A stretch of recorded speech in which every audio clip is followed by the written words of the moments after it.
All right. Again, this is Attorney Anthony Reeves, and I'm going to give you another Legal Beat tip of the day. And my tip of the day is, what does it mean if your attorney accepts your case? Okay, had a question posed to me about what does it mean if you go to a Social Security representative, whether it be an attorney or non-attorney. Does that mean that there is a greater likelihood of success because the attorney has agreed or the representative has agreed to accept your case?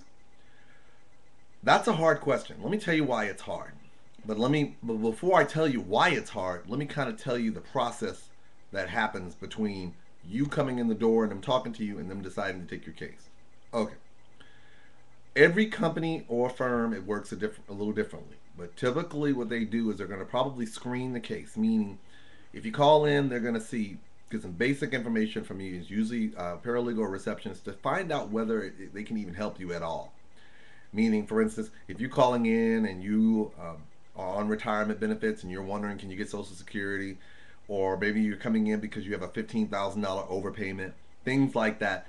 Because if they know right out the gate there are certain cases they can't help you out with, then those are the ones they're going to kind of phase out. However, if they bring you in, a lot of times, let me tell you what happens. Attorneys or representatives, they really don't know, but they're going to ask you a few questions to alert them as to whether your case is worth taking a risk on. The key is not so much are they taking your case, meaning that if they accept your case, does it mean it has a greater likelihood of it winning? It's not really what we're looking at it. We're looking at it from the standpoint is this a case worth taking a risk on? Meaning, from what we're hearing, is there enough there that we could possibly be successful? Because there's no such thing as a guaranteed win. So to answer any of your question out there, if an attorney or a representative takes my case, should I breathe a sigh of relief because they think that it's a case we're going to win? I would tell you not to look at it like that. Just look at it like this. If they take your case, it means that there is something in your file that makes them feel that it is worth taking a risk. Now keep in mind this, because some firms are different. There's typically kind of two types of firms. There's the volume type and there's the value type, and they typically kind of interchange. When you say, what do you mean by volume? What do you mean by value? Some firms operate on a volume basis, which means they just take everything. They rarely run it down unless there's something really, really bad. There's nothing wrong with that because and I tell people all the time, you can have great facts and and lose, bad facts and win. So you don't mind taking a risk on those. Then there's value based. Value are the ones where you purposely don't take those cases that appears to be more work than necessary. So they both have pros and cons. Meaning, some firms will take a lot of cases and they can say, okay, there's enough there, I can work with it. Some cases only take the ones that are really strong because they don't want to put as much effort into for those cases. And there's nothing wrong with either approach. It just depends on the firm. No firm is going to tell you outright, oh, I take a value approach or a volume approach. But each company or firm has a mechanism by which they review cases to determine the risk. Okay, so then you say to yourself, so my attorney or representative has agreed to accept my case. What does you mean by risk? Well, a lot of times you don't realize what they're asking for is telling them a little bit about whether your case is strong enough for them to take a risk. Give you a good example. Let's say you come into my office and you tell me, oh, Mr. Reeves, I got back problems. And I say, okay, I'm going to ask you a few questions. How old are you?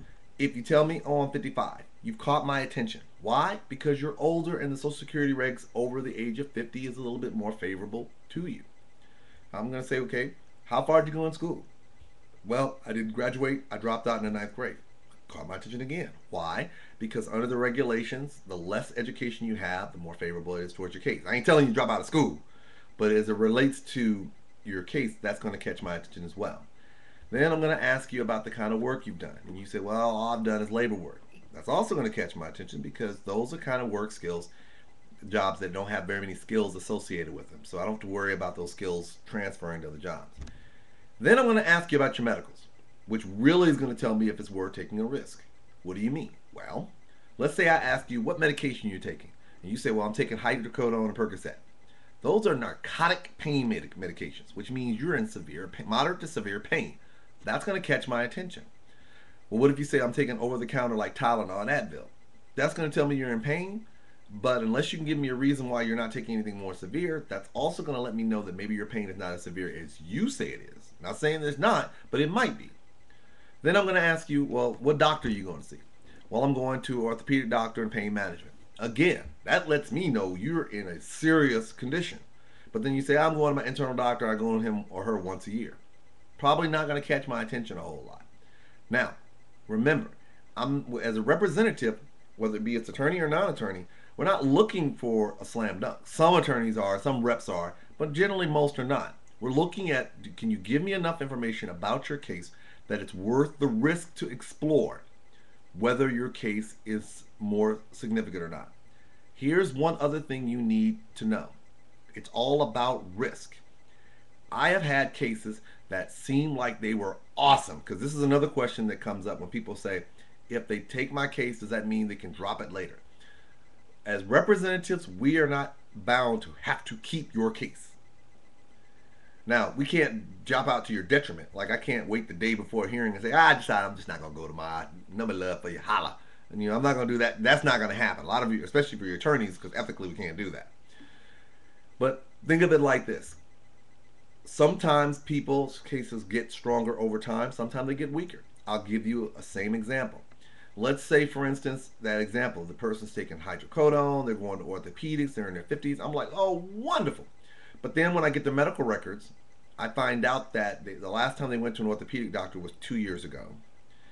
They haven't been to any doctor in the last 2 years, and the medication they're not getting it prescribed. Their friend is giving it to them. And they're getting it illegally. And they're using illegal drugs in the process and drinking daily. That case has just gone from a great case to a bad case, all in one fell swoop. But look at the flip side. I've had a case where I never forget. I had a case where the facts were very thin. It was a kid's case. It was a case that was referred to me. The child had a test, 2 tests done, and one of the tests made him disabled, the other one didn't. And so I was like, oh man, I'm gonna have a hard time. But then I talked to a friend of mine who was a psychologist who told me that the test with the bad results that didn't help him was from a test that was no longer valid. So you couldn't use that one anymore. So once that disappeared, he now was eligible for disability. Had I not known that from talking to her, I might have ran from the case. As in this case, when I spoke to the parents, a couple of attorneys didn't want to deal with it because of that.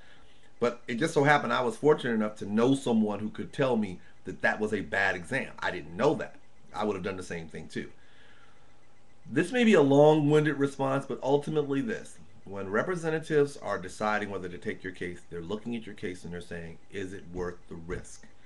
You're going to provide them information to let them know if it is. But as they find out more, they'll be able to more definitively tell you if that risk was worth the risk or whether there's some problems with your case. So I will tell you, don't worry so much about the fact of having the rep taking your case as it reflects to the type of case you have. Just be thankful that you have somebody who can walk with you through the process and can educate you along the way if your case is really good or potentially really bad. Again, this is Anthony Reeves with the Reeves Law Firm, of course, www.reevesfirm.com, or you can always hit me up at legalbeat.anthonyreeves.com. Holidays are going to be coming up pretty soon. I'm going to try to cover a couple of these topics. I've got a lot of comments for the last couple of days, a lot of them, more than I expected. Keep them coming. I'm going to try to see if I can address my next video, probably be on Sunday, and I'm going to try to jump on the medically determinable impairments as well as the pain standard. Talk about that a little bit more. So keep in mind, for those of you who've posted me questions and comments, I'm going to get to them. Don't front, I will. I may not be able to hit them until after the holidays, but I'm going to do the very best I can. Keep them coming, and as always, if I can help out, I definitely will. Have a wonderful holiday, everybody.